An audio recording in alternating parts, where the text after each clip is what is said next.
are live. We are live. We are live. Y'all, I don't know what is up with the light today. For those of you joining on Facebook, LinkedIn, or YouTube, we've got like the holy light coming down over here. So we're just gonna, it pops up every few months and then it just goes away. I don't know. It's I probably just need to clean my light bulb. But anyway, let me say good morning. We've got Lori, we've got Jess, Nancy, Laura, Mary. Oh my gosh, good morning, Kalua. Happy post birthday. I was so in the zone yesterday when you joined that I forgot to wish you a happy birthday on the live. Frank, good morning. Elsie, good morning. Oh my gosh, so good to see everyone. And if you are joining on, Kim on Facebook, good morning. I was just going to say, if you're joining on Facebook, LinkedIn, or YouTube, pop me a comment. Let me know you're here. Let me know you can see this holy whatever light thing is happening up here. Lori on LinkedIn, good morning. Y'all, we are Wendy, Patty. Oh my goodness, I love it. I love it. You can hear my husband blowing his nose really triumphantly upstairs. Patty, hey. So we're talking about one of, I think, the most important topics today we could talk about. So Wednesday is wealth consciousness, money consciousness. How do we increase the flow, the abundance coming into our lives? Thank you for the hearts. Oh, Rita, good afternoon. I was thinking about you this morning. I'm so glad you're here. So what we're going to talk about today is the fact that your level of income will never exceed your level of self-worth. Okay. So if you're taking notes, I want you to write that down. Your level of income will never exceed your level of self-worth. And when I think back to all of the, sales teams I've worked with over the years and the ones I've been a part of in my own experience, I think this is one of the biggest missing links that isn't covered in sales training, business training, et cetera. And I've shared this story before, but I want to share, Michelle on Facebook, good morning.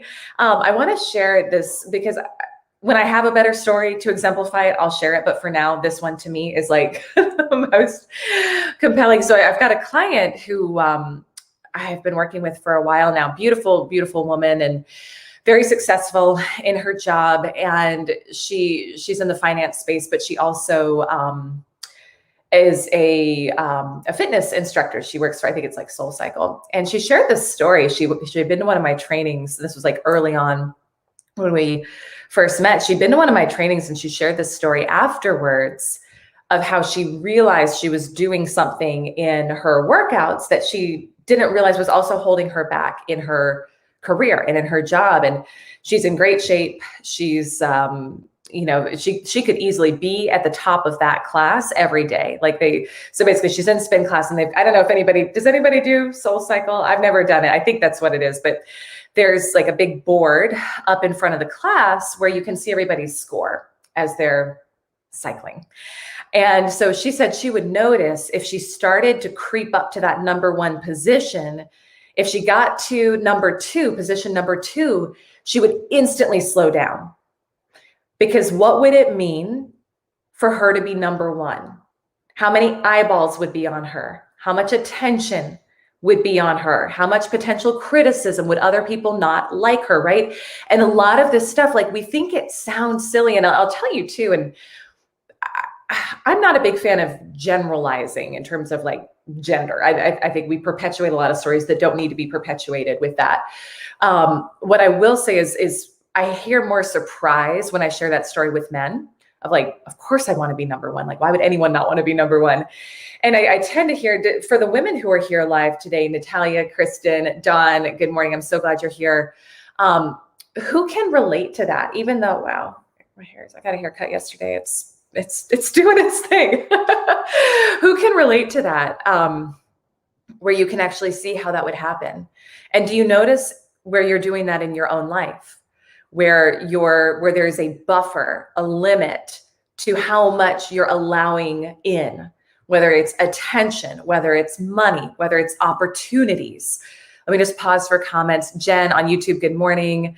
Michelle, you're saying you listen to that podcast. So good. Yeah. And so I do want to open up. So today we're talking about this. Michelle, you're saying absolutely. Yeah. We're talking about this is how do you increase your self-worth so that you actually allow in what you want? Because we think that it's more simple than it is. We think it's just a matter of like, of course I want to be number one. Of course I want $1 million. Of course I want that. But it doesn't work that way. And one of my I do 2 meditations almost on repeat every morning. They're both Dr. Joe Dispenza, and one of them is his generating abundance meditation. And one of my favorite parts that he says towards the end is the universe will never give you, the universe will only give you what you think you deserve.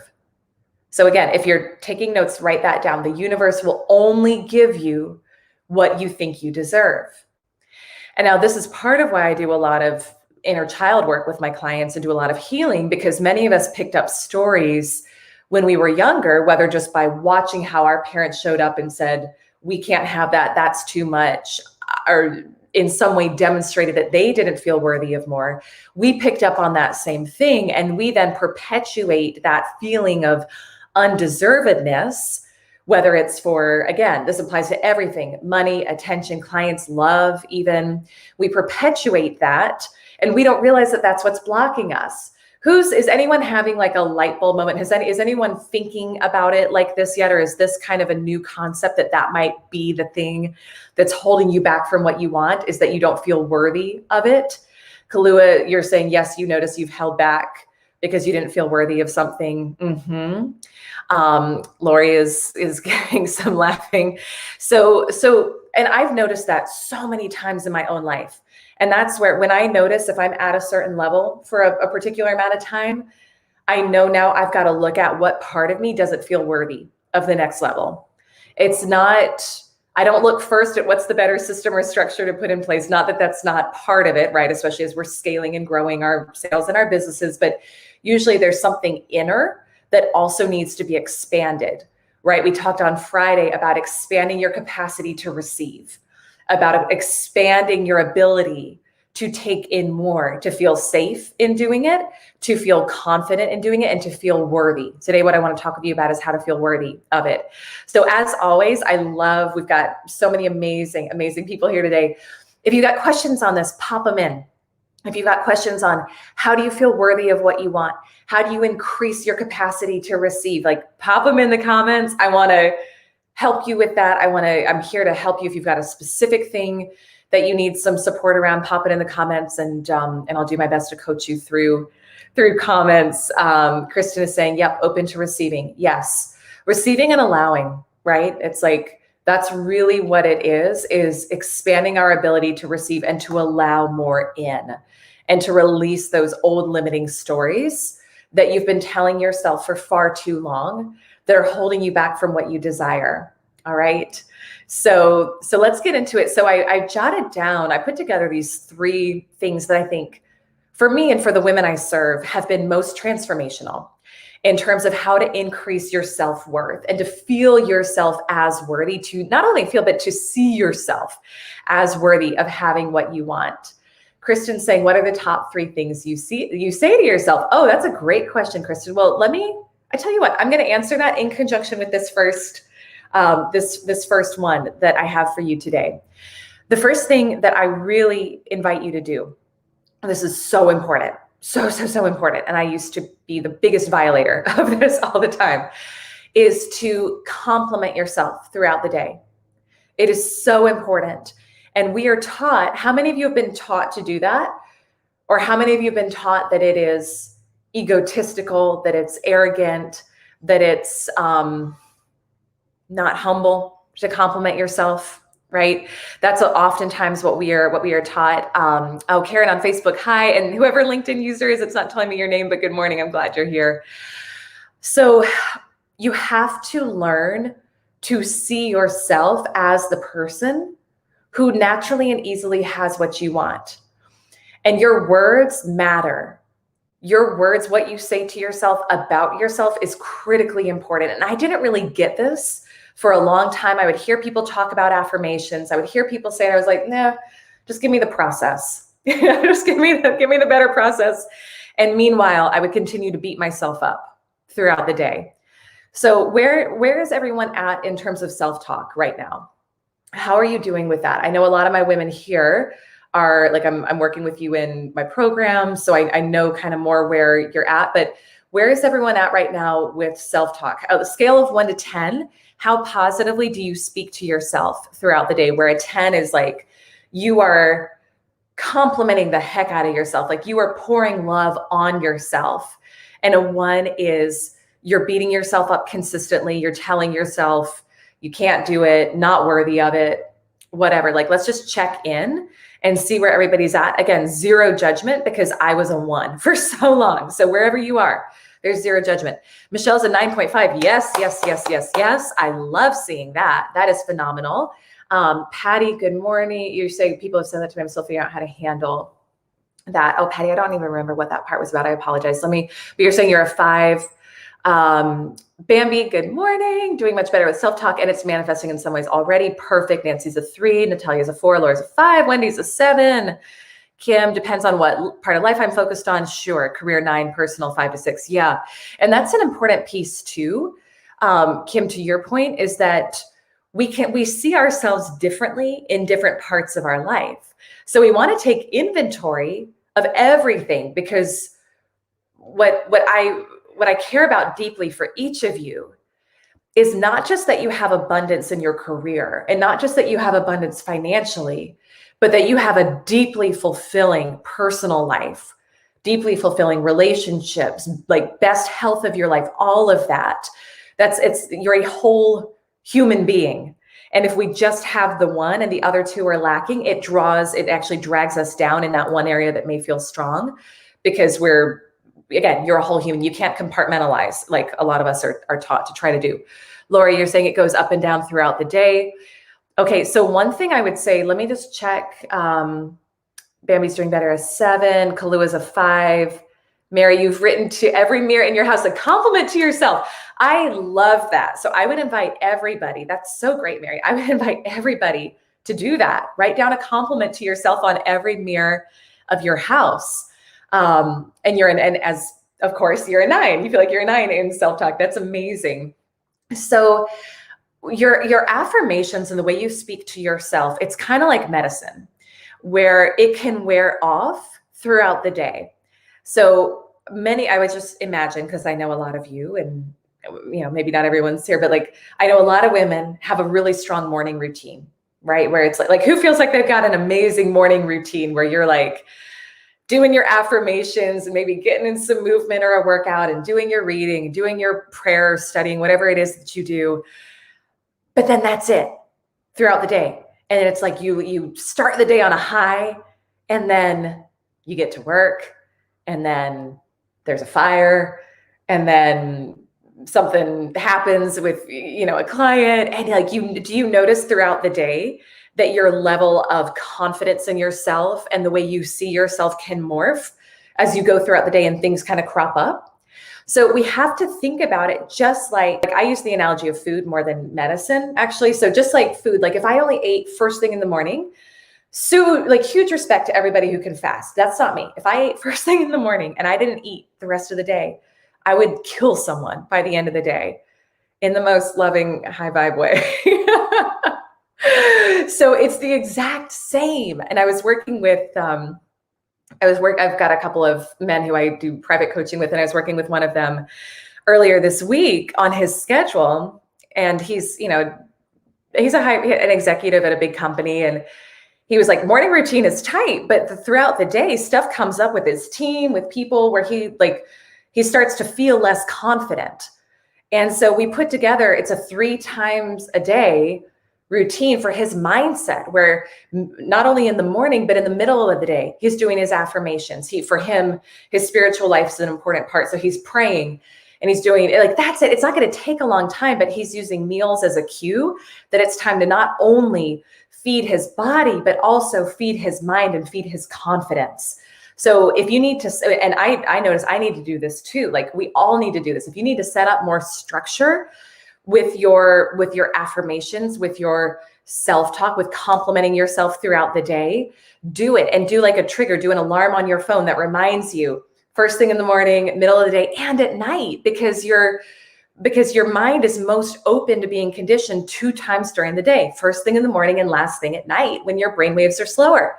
You can get in the subconscious and do that work more easily. So it's really important what you're saying to yourself right before you fall asleep as well. Let me check comments here. Michelle, you said you just get tired and take a nap. And honestly, like, I used to never let myself nap. I would have judgment on it. Like I should always, always, always be working. And if I'm not working in the middle of the day, then I'm not productive. And I realized that was such a low level way to create.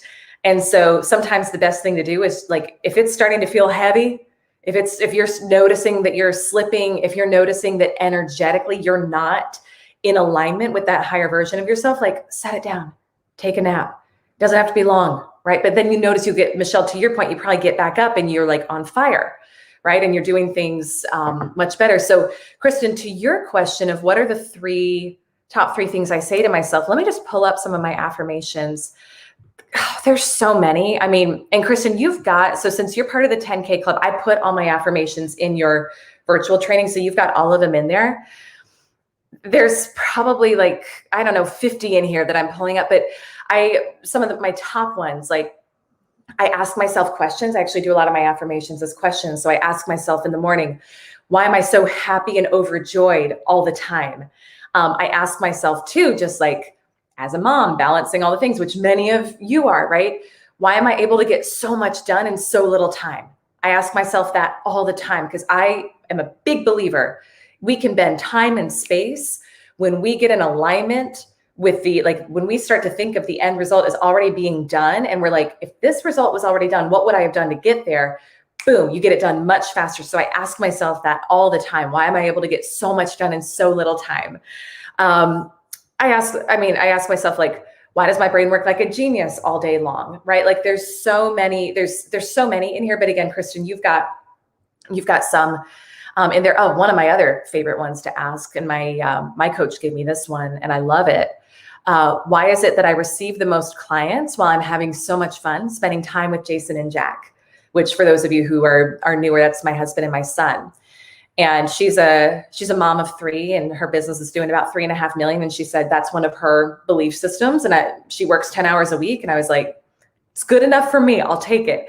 And I've noticed now that I affirm that to myself, I'll go, like, I truly believe that I receive the most clients when I am high vibration, when I'm having fun, when I'm feeling fulfilled, and I'll go play with them and I come back and there's a new order in my inbox, right? And so it's that, like, we get to do things differently here, okay? Bambi, no 2 days are the same for me, so I have a list of affirmations. Yep. That's beautiful. Rita just had a wonderful bath and a nap and feeling amazing. Yes, Rita. And I know for those of you who are like, it's morning, you just have a bath and a nap. No, it's afternoon for you. That's beautiful.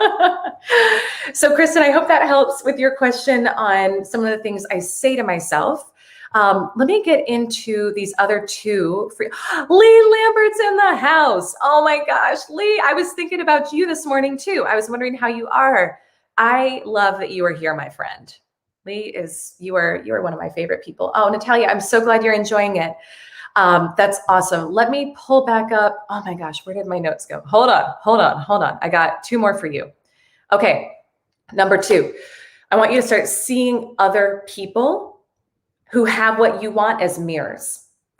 And instead of thinking, well, she can have it or he can have it, but that's because they had funding from so-and-so or an easier life circumstance. No, I want you to remember, if you spot it, you got it. Okay. So again, taking notes. If you spot it, you got it. One of my favorite interviews on the podcast was with a woman named Trisha Dempsey. And she went from being she was like a middle school teacher. Anyway, she was a teacher, maybe high school teacher, but she ended up building an 8-figure business while going through cancer and also taking care of her daughter. And she said one of the biggest belief systems that she incorporated was, if somebody else can do it, so can I. And isn't that the opposite of what we tend to think? We say, well, they can have it or he can have it, or she can have it, but I can't.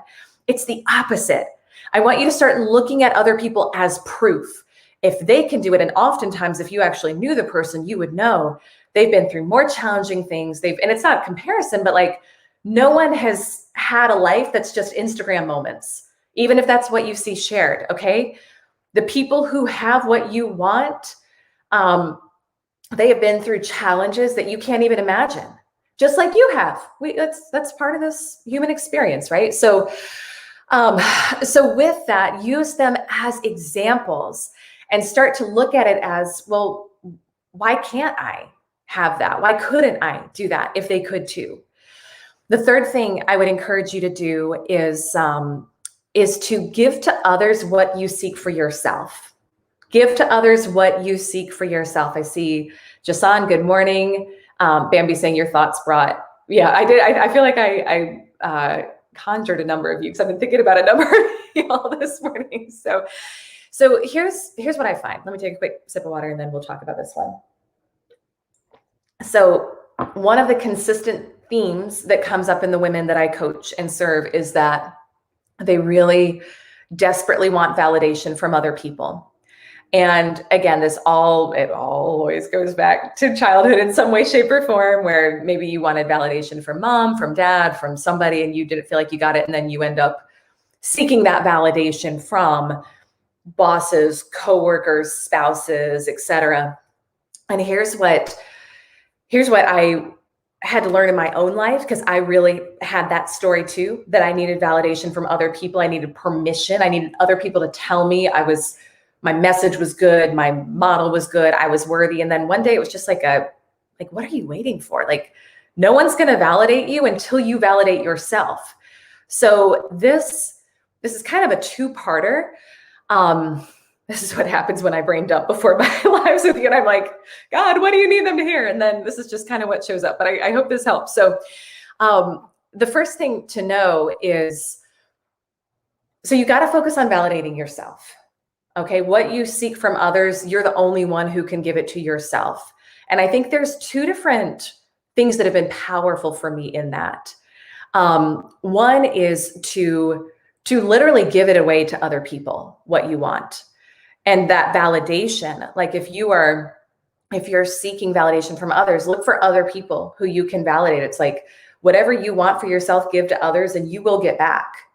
Okay, so whether it's telling someone, gosh, you've got an amazing outfit on today, or like your energy is magnificent, or man, that was an incredible presentation, like give that away to others and you'll energetically get that back for yourself.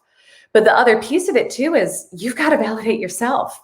And it kind of ties back in with the first part that we talked about, which is complimenting yourself, but also validating to me is a little bit different. It's like claiming for yourself that the thing you want, whether it's a promotion, whether it's a certain dollar amount, that you're worthy of it, that you can have it, and that it's possible for you.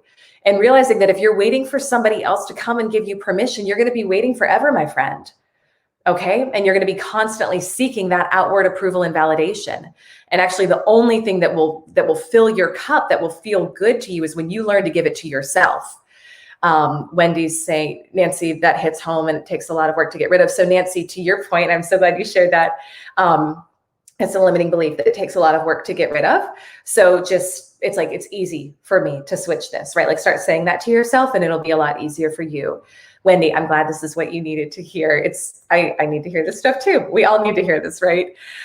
And I've got another private client who I'm working with, and I just think he's a good story of this, where I'm not a cheap coach to work with. My private coaching is some people would say it's a lot, some people would say it's a little, it's all relative. But when he decided to work with me a couple months ago, he said, at first I thought it was way too much. I thought I've never invested that much in anything, anyone. And then he was like, wait, I'm saying I'm not worth it if I do that. Like I'm literally saying that I am not worth investing in at a high level. And when he claimed for himself and validated for himself that he was worthy of it, everything started to open up. And of course, this had tremendous shifts in a short amount of time, but that's how it goes. So I invite you to start to see yourself as worthy of what you want, as deserving of what you want, and validating yourself. Okay. So That is, let me just check comments really quick. Noelle on Instagram, good morning. We're close to the top of the hour, and I do have a client call at the top of the hour, but I wanted to just remind everyone, I know some of you are registered for tomorrow's workshop, which is phenomenal. We've got literally an international audience coming in for this. It's going to be so good. So we've got just a couple spots left. If you want to get registered, send me a DM. It's for women who want to just crush their sales through the second half of the year and want some personal coaching and support from me tomorrow in building out that process. So send me a DM. We'll tell you how to register. Kim, you are welcome for the truth bomb. It was great to have you join. Have a great day too. Tomorrow we will be coming back together at 8:30 Eastern. Grateful for each of you, wishing you a beautiful day. And of course, send me a DM with anything else you all need. All right. Have a phenomenal day. See you soon. Bye.